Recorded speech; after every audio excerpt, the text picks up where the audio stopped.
रेणु मिश्रा पौराणिक कथा YouTube channel आप सबों का हार्दिक अभिनंदन करती हैं। सानू एक बहुत ही गरीब आदमी था। उनको दो रोटी नहीं जुट पाता था। एक पत्नी थी पूजा, एक लड़का था, एक लड़की थी। उसको 2 जून की रोटी वे नहीं खिला पाते थे। एक साहूकार से वे ऋण लेते थे और अपना खेती करते थे। 2 बीघा उनके पास ज़मीन था। 2 साल से वर्षा नहीं होने के कारण उनका ज़मीन में कोई उपजा नहीं हुआ और साहूकार का ऋण चुका नहीं पाए और उनका जो बाल बच्चा का था वो पेट नहीं भर पाते थे। एक रोज़ उनकी पत्नी बीमार पड़ी और खटिया पर पड़ी हुई थी। तो सानू बोले कि पूजा, तुम्हारा तबीयत तो दिन प्रतिदिन ख़राब होते जा रहा है और एक मैं हूँ कि मेरे पास इलाज का पैसा नहीं है और मैं तुम्हारा इलाज एक अच्छे डॉक्टर से नहीं करवा सकता हूँ। ऐसा काम करता हूँ कि साहूकार के यहाँ जाता हूँ और फिर मैं ऋण ले आता हूँ। पूजा मना की, बोली कि नहीं, ठीक हो जाएंगे हम। फिर भी सानू नहीं माना और गया साहूकार के यहाँ पैसा मांगने के लिए। तो साहूकार को बोला कि साहूकार जी, आपका पहले वाला पैसा वर्षा नहीं हुआ तो मैं नहीं चुका पाया और मेरी पत्नी बहुत ही बीमार है, उसके इलाज के लिए मुझे कुछ पैसा दीजिए। लेकिन पैसा वाले आदमी को भोलेनाथ घमंड दे देते हैं। वे बोले, साहूकार जी बोले कि नहीं, पहले वाला पैसा नहीं दिए हो और अपने पत्नी के बीमार के नाम पर मुझसे पैसा ठगने आए हो, नहीं, मैं पैसा नहीं दूंगा। वे बेचारा निराश होकर के चले गए। तो पूजा पूछी कि क्या हुआ, तो सानू बोले कि नहीं दिए। तब पूजा बोली कि आपको याद नहीं था कि पिछले बार आपको पैसा के लिए साहूकार जी कितना पीटे थे। वे जो सानू आए तो ये जो थी पूजा, तो बच्चे सब खाने के लिए हल्ला कर रहे थे। तो 2 ठो रोटी था, तो 2 रोटी, एक ठो राधा को और एक ठो अपनी बच्ची जो थी उनको दे दे। राधा उनके बेटा का नाम था। राधा का जो रोटी था वो कुत्ता लेकर के भाग गया। राधा रोने लगा। तो उधर से पानी लेकर के पूजा आई और बोली, क्या हुआ, क्यों रो रहे हो? तो राधा बोला कि मेरा रोटी जो था तो कुत्ता लेकर के भाग गया। तो वह अपने बेटी से बोली कि राधा को आधा रोटी दे दो और कल मैं रोटी ताज़ा बना करके तुमको दूंगी। तो राधा बोला कि प्रतिदिन तो यही कहती हो और देती कभी नहीं हो। फिर एक रोटी बचा था तो एक रोटी ले करके और सानू के पास गई पूजा, बोली कि नमक पानी पी लीजिए, एक ठो रोटी है, एक ठो रोटी और खा लीजिए, कल मैं ताज़ी खाना बना दूंगी। तो सानू बोले कि एक रोटी है तो मैं ही कैसे खा लूँगा, आधा रोटी तुम खा लो, आधा रोटी मैं खा लेता हूँ। आधा करके दोनों पति पत्नी खा लिए और नमक पानी पी करके सो गए। तो टूटी फूटी झोपड़ी थी।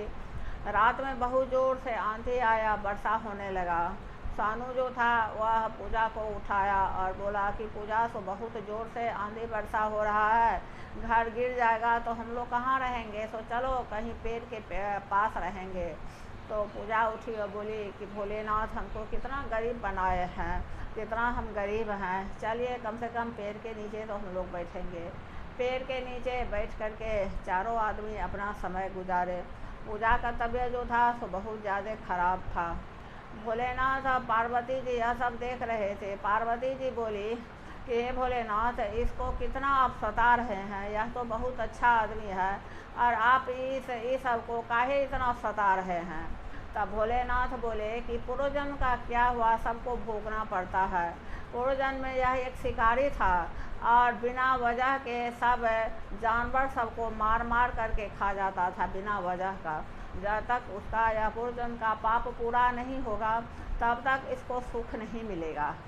अब इसका समय पूरा होने वाला है, दुख दूर होने वाला है।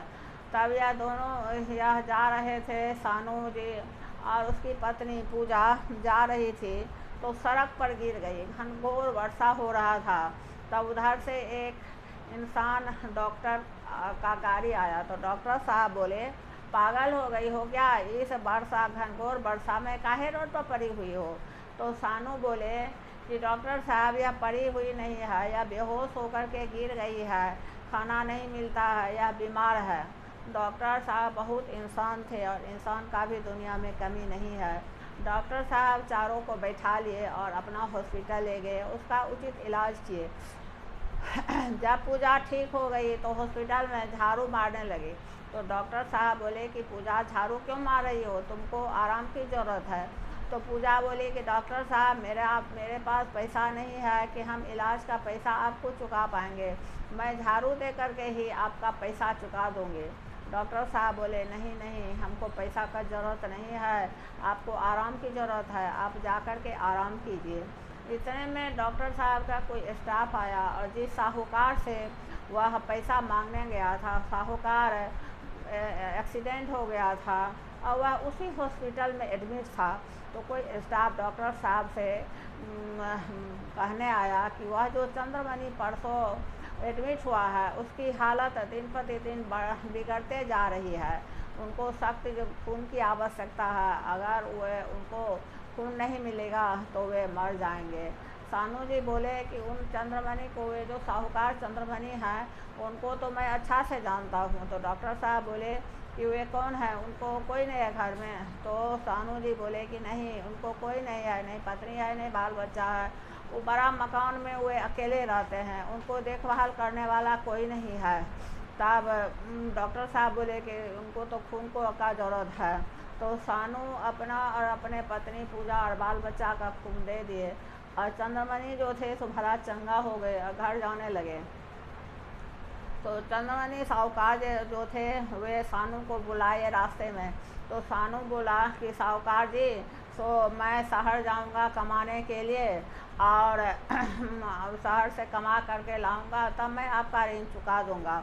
तब साहूकार जी बोले कि नहीं नहीं सानू, हमको मेरा ऋण तुम्हारे ऊपर नहीं है, तुम्हारा ऋण मेरे ऊपर है, तुम्हारे ही चलते मैं अभी ज़िंदा हूँ, तो चलो मेरे ही बंगले में रहना।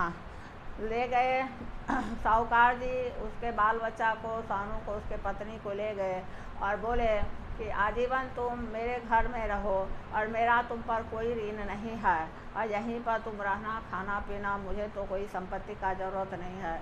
कहा जाता है कि जो अनाथ है उनके नाथ अगर भोलेनाथ है तो वह अनाथ नहीं हो सकता है। भोलेनाथ का हाथ बहुत बड़ा लंबा है, किसी को अपमानित नहीं करना चाहिए, अनादर नहीं करना चाहिए। किसके संपत्ति में किसका अधिकार बना करके भोलेनाथ भेजे हैं और किससे किसको सुख होगा और किससे किसको दुख होगा, वह यह सब बात वही भोलेनाथ जानते हैं, उन्हीं को जानकारी है। लेकिन आदमी अपने मूर्खता के चलते अपने से आगे वाला को अवॉइड करता है। अगर मेरी कहानी आपको अच्छा लगता है तो मेरे चैनल को सब्सक्राइब करना नहीं भूलिएगा, लाइक कमेंट ज़रूर कर दीजिएगा। धन्यवाद।